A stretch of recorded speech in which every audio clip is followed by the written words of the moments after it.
Welcome to World Cup Special, a second chance to see all the games played during Italia 90, end-to-end, back-to-back, and without interruption. So settle down to an unabridged 53.5 hours of continuous football action. Ray Wilkins and Jimmy Hill will be joining Suzanne Mitzi on the sofa, enjoying once again those memorable games, those unmemorable games, and the ones played by Argentina.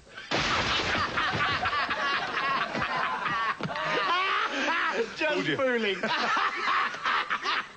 That's very good, then. Just kidding. Here's the cricket.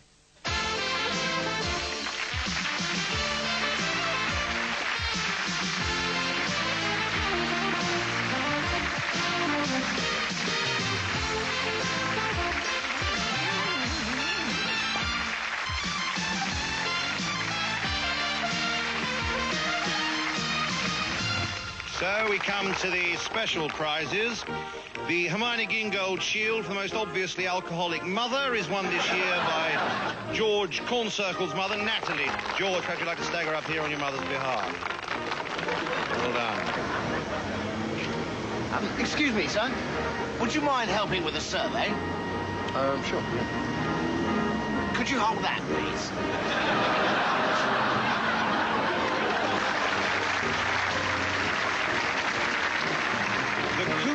Nouveau Riche Award for the most ostentatious display of money goes to Tracy Brinks-Matt's parents, Ron and Esmeralda. I'm sure we all saw the Learjet leave the cricket square en route for Colombia.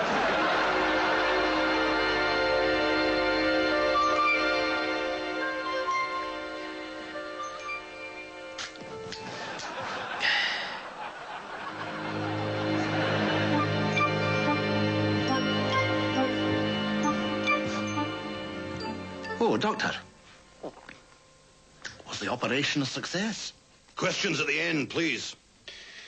All right, gentlemen, let's take another look at the pancreas that we just removed, and you'll notice it's not of the characteristic colour. You also find this true of the other organs that we've opened up here. The liver, for example, the spleen, the lower stomach, all of these have changed marginally.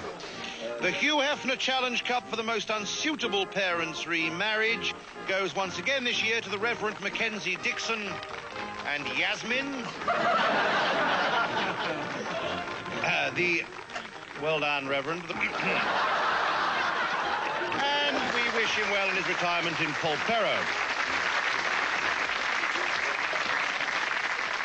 Although Griff and I spend a lot of time together and like each other very, very much, the simple fact is that our tastes are very, very different. We're very different types of people. I mean, for example, I live in London, in the city. Griff lives in the country. Yeah, I live in the heart of the countryside, and for a very good reason. He owns most of it. No, I live there because I think in the countryside, you know, you sort of get real people, don't you?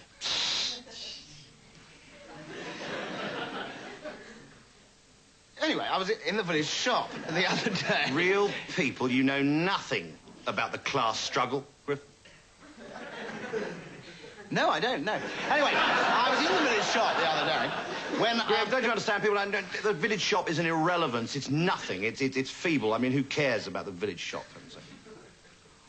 Right. Do you want to do something else, then? Yeah, I want to do something political. You want to do something political?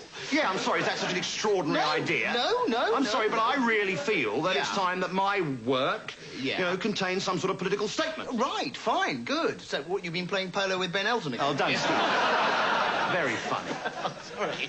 Sorry, what sort of statement is this, then? Well, I think everyone knows where I stand politically, don't they? No, actually, do you know, I don't think we do, actually, no. But this is a great job. Why don't you just sort of tell us? Right, well, basically, it's about what's happened. What happens in the world is about, you know, the superpowers, right? That's where the power is, you know. And it seems to me that the people are what it's about, and democracy.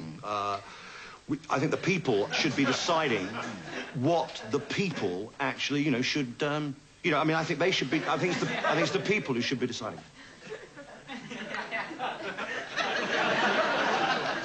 Anything else?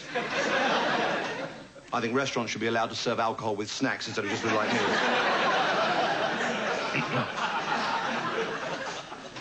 I said to the woman behind the counter... Oh, I'm sorry. I'm sorry, Griff. My politics aren't good enough for you, eh? Showing a little bit too much commitment, am I? Am I embarrassing you, Griff? I'm sorry, but I think it is important for us to use this programme as a platform. Of course, yes, so we can stand here and wait for trains to come in. No. We should be able to stand here and say things like, free Nelson Mandela. Right, yes. Mel, they have freed him. Well, you see, it's working already. What are you doing? You're not interested in politics. I bloody am. I am. I'm interested in politics in the broader sense. Right. I'm not interested in party politics, but that's rubbish. I mean, they're all the same, obviously. Yeah, you know what I mean? Right, yes. Good. I'm sorry, because I didn't even know that you voted, old chap. Well, of course I voted. Once. 1984. Right. And I voted for the Alliance. Right. And why on earth did you do that, Mel? Well, I thought it'd be a good idea for a building society to run the country. Because... No, because when you think about it, a lot of those really important decisions are economic ones. Yes, of course. Yes, Aren't they? No, they are. Yes, no, that's right. They are. Okay. For heaven's sake. Come on, let's show a bit of commitment here. And what about the world scene? You know, how do you feel about that? Shoot. I mean, what do you think about, you know, like the tearing down of the Berlin Wall and the end of the Iron Curtain and free elections in Eastern Europe? Well, I don't think we'll see that in our lifetime, Griff. Mel, my darling. Mel, listen, look. Listen, there are a lot of people, right, who think, you know, you're funny. You know, they think, hey, Mel Smith, he's a funny guy, they think. Isn't that enough? No, it's not. It's not. Right. It's trivial. I mean, don't you want to do more than this? Yes, I do, as a matter of fact. Yes. So what are your politics, Griff? Come on. What are your politics? Come on, listen, I'm a wishy-washy liberal, you know, with left-wing instincts and a sneaking admiration for the right, so I don't do anything about anything. You see, it's easy for you, because you've always known what you think, haven't you? Yeah. So what actually happened in the village shop, anyway? Well, anyway, I was there, and I said to Mrs. Griffin, I said, hey, come on, you know, let's talk about it. All this autumn, exclusively on Sportsat, the floodlights are turned up bright for the best of minority sports. From Llangollen, the semi-finals of semi-professional cross-country hoover. And Sunday at 6 sees the start of the women's motorbike wrestling season. Highlights from Hackney Dogs versus the Crystal Palace Mega Moves. From Canada, competitive nitroglycerine-powered combine harvester racing. From Sri Lanka, pro celebrity tea picking. And kicking off the season at 10 o'clock tonight, international Nazi hunting. Highlights from the first round of the Simon Weisenthal Trophy, live from Adelaide. All this autumn on Sportsat. Obscure sports don't come any obscurer. You sit next to Camilla, Peter. Then you can hold hands, or whatever it is you young people do these days. Mommy.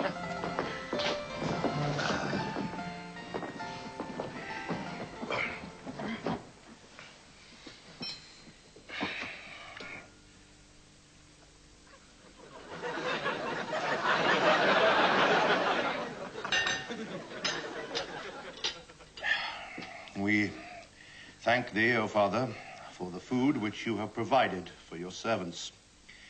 We honor thee, Beelzebub, Prince of Darkness, Master of Evil, and pray that the souls of our enemies may shatter like this glass, and their blood may spill as easily as this wine. We call upon the great warlock that their bones may splitter under the pressure of evil, and that their lights may be snuffed out like these candles. And ask that you accept this sacrifice, so that you might eat flesh as we do.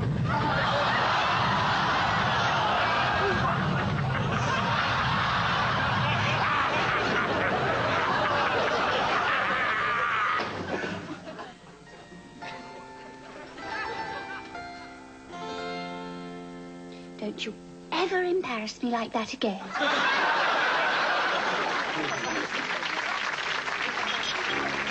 The Roald Dahl plate for the tale of the completely unbelievable goes to Mr. Carter Brown, father of Louise. For the reason the fees are late is because my accountant has been kidnapped by Lebanese terrorists and I don't know where he keeps the checkbook. Well done, Mr. Carter Brown. Families separated by the Korean War may soon be reunited after almost Excuse me. After almost...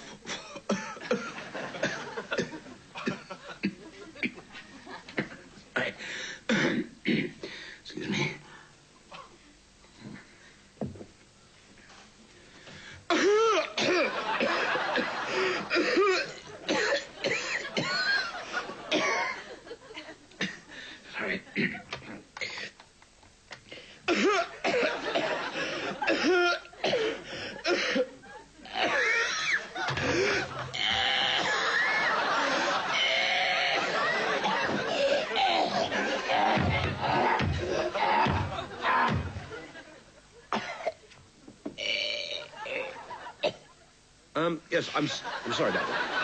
In New York last night.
Ladies and gentlemen, this is a first for this program. We're very pleased to have as our special guest tonight, world leader, statesman and puppet of the West, General Juan Pina Colada.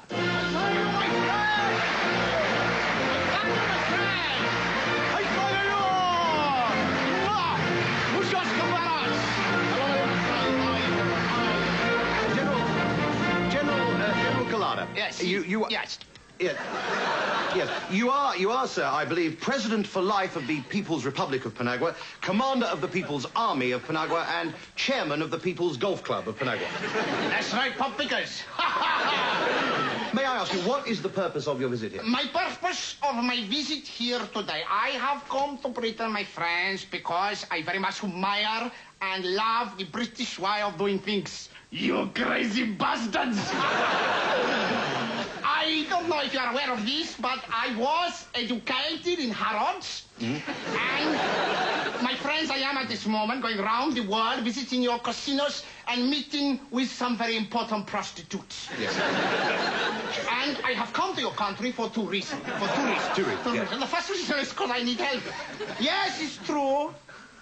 Yes, it's true that I'm happy to be stuck with you. Yes, it's true. I have come here for two reasons. Yes. That because my country is a very poor country. Yes.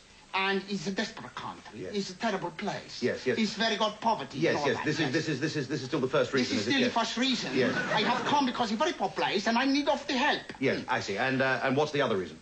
To get out of the shithole for a while. Yes. You don't want to be there, you know. You're stuck. Thank you. There is a body of opinion that says Yes. that you and your junta. Junta? Your junta. Junta? Your Junta? Your junta. Hey, look. What's it, Sonny Him?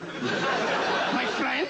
This come from Jasper Conran, you know that. Indeed, sorry. I am, as you can see, a fashion victim. Yes.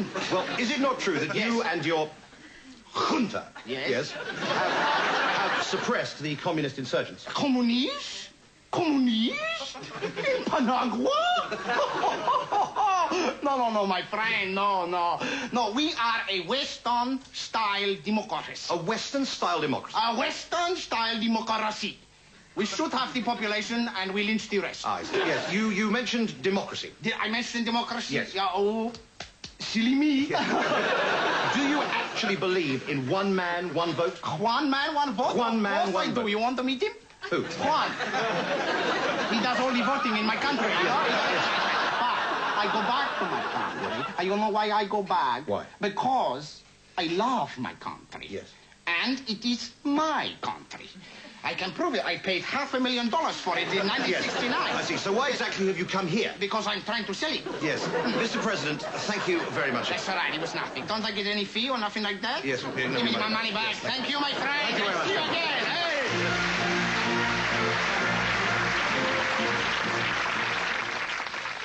So, Mr. Thomas, have you ever had salmonella, listeria, hepatitis B, or Legionnaire's disease? No.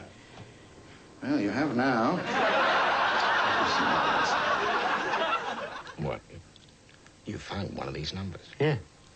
Hot, horny housewives. So I rang the number up and this woman came on. She said, this is a very hot phone call. So if you're not man enough to take it, then put the phone down now. Oh, so you put the phone down? No, I'll listen to it, you know. She went on about her honey pot and all that. What, this is an 0898 number? That's right, 38p a minute.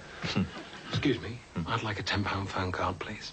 You dirty bastard. It's a marvellous feeling having all those little Japanese women walking up and down your spine. Apart from that, I wouldn't recommend falling over in the Tokyo rush hour.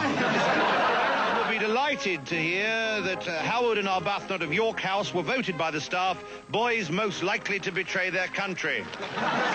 Well done. Wouldn't trust them as far as I can throw them. Good evening and welcome to After the Real Programmes Have Finished. And tonight, Christmas. Christmas tree lights twinkling on the shelves in Woolworths, Slade's Christmas message to the Commonwealth, sleigh bells roasting on an open fire. Irene, what does Christmas mean to you? Well, Wayne, you know, it utterly dismays me. Oh, dear. Yes, because Christmas nowadays is nothing more, really, it's nothing more than a sickening, consumer-orientated orgy of greed. Well, yes, well, no, yes, it is if it's organised properly, yes. You see, it's consumerism gone mad. Oh, no, I so agree with you, because I was in Hamleys, and they had Christmas trees up outside, and this was as early as September. July. I've seen decorations as early as July. Yes. I've seen Christmas trees outside Hamleys as early as December. It's ludicrous. Oh, that is. Well, I'm sorry, but I don't think Christmas is commercial enough. Oh, now, come on. No, How listen, could the you shops are possibly? shut for days, aren't they, over Christmas? I think the retail trade should get its right. blinking act together. I really do. You can't go out and buy a bottle of milk or a bit of bread or some washing up liquid or all those other last-minute presents for the wife. I see. Yes, how long do we have to listen to this sexist claptrap? How long you got? No, listen, please. Now, for most women, well, women everywhere, in fact, Christmas is a time of drudgery. Oh, that's rubbish, love. I know for a fact the Queen records that speech in June. Yes, but Irene has a point, because surely we have forgotten the meaning of Christmas. Oh, I have completely forgotten the meaning of Christmas. I went into a fish shop the other day. I asked for 2 Christmases and a Savoy, and I didn't have the faintest idea what I meant. Yes, well, we haven't got the faintest idea what you mean either, to be quite honest. But the thing that pisses me off about Christmas, actually, is the way all those office parties take over the pubs. Oh, yes. You know, and you've got secretaries throwing up their baby shams all over the place. It's an orgy of indulgence. It is. It's completely crazy. Then they go back to the offices, they photocopy their boobs and fax them to Southampton. I think that's one of the traditions we should hang on to. Absolutely. But when we say tradition, I think back to when I was a lad at the country house, and the sort of Christmas we had there. Because after dinner, we'd go down to the scullery and toast the under butler. And when he was crispy on both sides, we'd give him away to the poor. Does anyone here still play the traditional Christmas game? Oh, we do. Traditional. Oh, absolutely. If the telly's not on, we play Hunt the Remote Control, normally. Yes. What about you, Irene? Turkey with all the trimmings? Oh, certainly not, no. No, I should be lunching with a vegetarian feminist couple who have, in fact, adopted a turkey. Really? Yes. 3 fat birds under one roof. Yes, thank you very much. And then after lunch, I'll go to a feminist identity crisis centre in Hammersmith. Dear old dear. Yes. Good idea. And there we'll sing some specially written feminist carols. Yes. I didn't know about that. Yes, there's Unto Us a Whale is Saved, and Shave My Head with Boughs of Holly. How lovely. Yes. Dildo merrily on high. Yes, in fact, that's one of my favourites. Yes, absolutely marvellous. And then in the evening, we perform the alternative nativity play. Oh, really? What part do you play in that? Oh, one of the Three Wise Lesbians. Yes, because, mind you, when we were kids, we didn't have a lot of expensive presents, did we, Bron? You know, when we were kids, no, we didn't. But we always knew that Dad had been working away in the shed, you know, whittling away on a bit of wood he'd found in the forest, you know. And he'd whittle away, and then, you know, come Christmas Day, he'd made a lovely, beautiful, long, completely smooth stick. Lovely. Did he give it to you on Christmas morning? Only if we really annoyed him, yeah. The one thing I found, though, having children, is how incredibly difficult it is to keep the non-existence of Father Christmas a secret. I know. Oh, that's so tricky. What do you mean?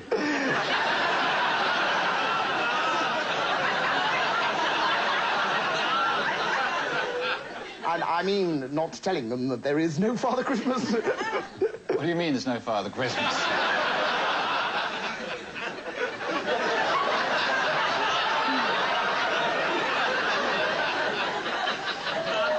Well, wait. I don't know quite how to put it. There isn't a Father Christmas. You're kidding. I mean, who was it delivered all the presents, then? Well, it was your father. My father? My father was Father Christmas? My father went, well, he went all around the world, did he, delivering presents on a sledge? Why, that's incredible. No, he didn't go all round the world, silly. He just did you and your house. Oh, I see. No, well, what did he keep those 6 reindeer for, then? Oh, shut up, William, for heaven's You're sake. ruining the whole thing. Well, that's not very Christmassy of you. Well, maybe not. You're behaving like a complete lunatic. Of course they don't bloody Father Christmas. Dear,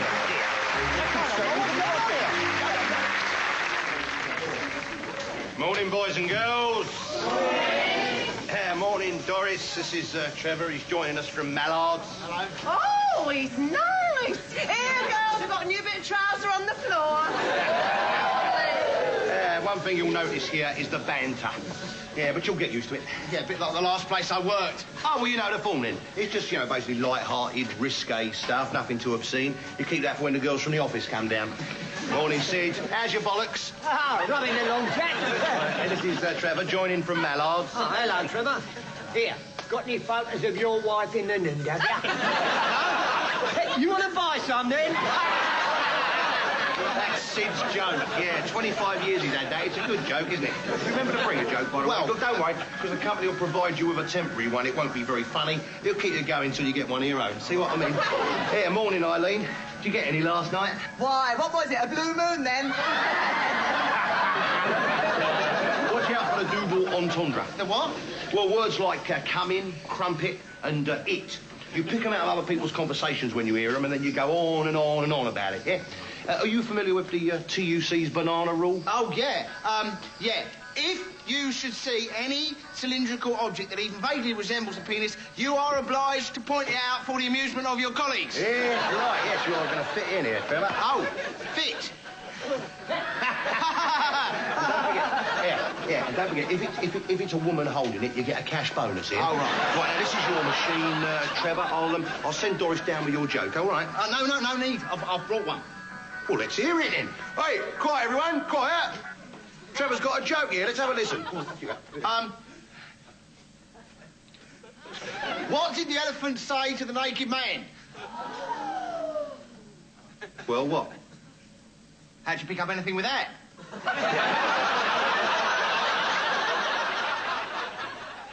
What's the matter? What did I do? You just told his joke. I'm no sexist, but I do think that men are simply better at some things than women. I'm no racist, but I do believe that black and white should preserve their cultural identity. I'm no chiropodist, but I do make a living out of cutting corns and hard skin out of people's feet. Good evening, Signor. Good evening, Signora. We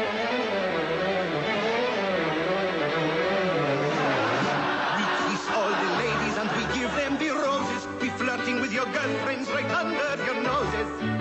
The service is frenetic and the jokes are all pathetic. We laugh like a drain and we probably insane.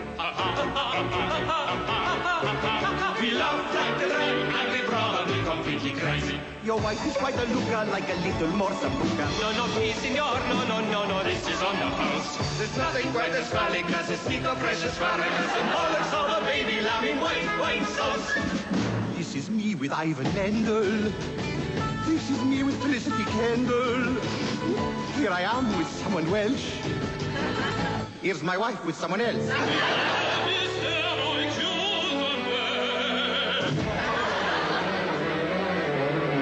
That was Giuseppe di Napoli, and he is the owner, a great Italian chef. He was born in Barcelona. Though Vicky Pavarotti has a voice, he's really groggy, but he have a big heart, and he beasts like a fart.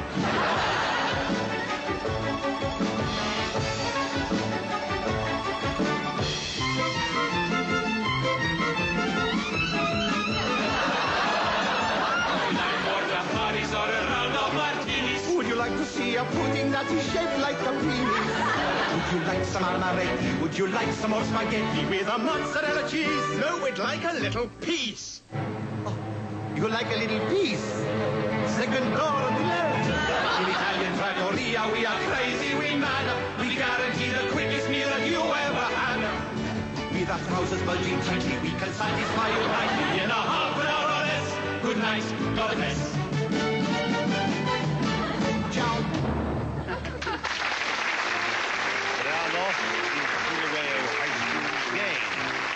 Well, this year has been one of great achievements academically, but more important, fiscally. The third form made a profit before tax of some £700,000.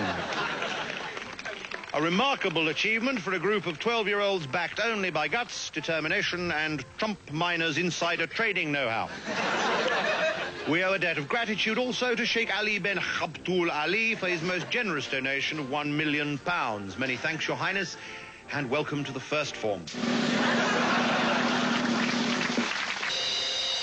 We're going to say goodnight now. Just remember, it's a rare road that needs no mending. And if you are heading Paddington Way and you've got a spare seat, then Mary at the bar would like a word. As the tears of laughter dry, all the clowns have gone away. As the curtain starts to fall, good night, God bless you one and all.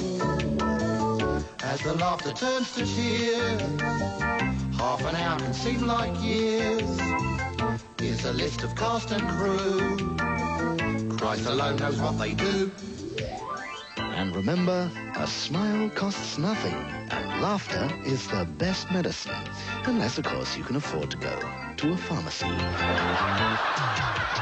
That's it. There'll be no funky bits after this bit. This is the end of it. No tiny tidbit. Stuck on just after it. This is the end. Good night.